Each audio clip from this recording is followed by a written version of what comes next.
The key message from today's core concept video is that the project plan is much more than a project schedule. This is a project schedule, a list of tasks to be completed in a certain order over a specific time frame, often displayed in software such as MS Project for simple projects, or a more sophisticated tool such as Primavera P6 for the more complex multi-party projects that you may typically be involved in. A project plan is so much more than this. A good project plan will have two main elements, both of which have equal importance. In this video, we will discuss each element in turn. First, there are the project policies or processes, which set out the principles by which each aspect of the project will be managed. For example, the quality management plan, the benefits realisation plan, and the risk management plan. Many of these plans will be based on standard company processes that are similar for all projects and programmes.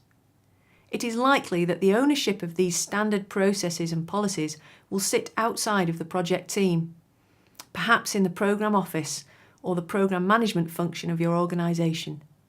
Your role as a project or programme manager is to adapt the standard process to the specific context and requirements of your project or programme.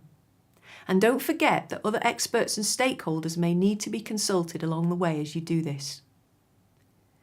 Secondly, there will be a document that specifies the project requirements, the work tasks, responsibilities, schedules and budgets.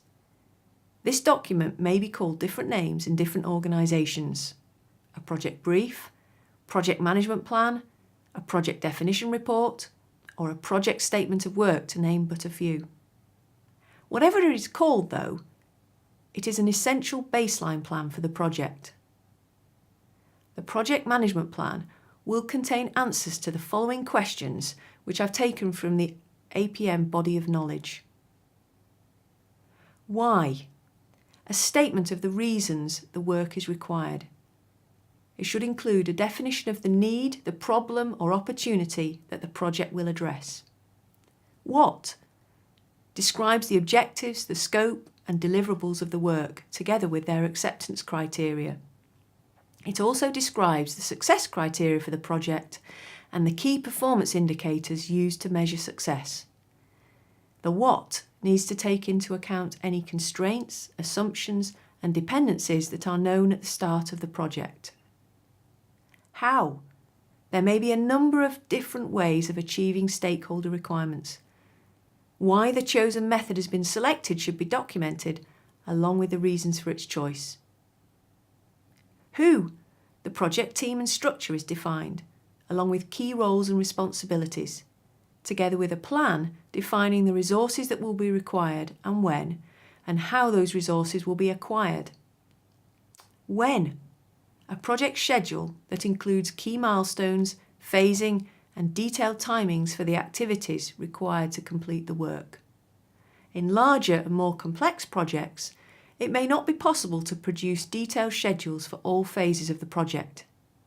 Instead, an approach known as rolling wave planning may be adopted, where only the early phases are planned in detail. How much? Including budgets and cash flows for project expenditure. And where?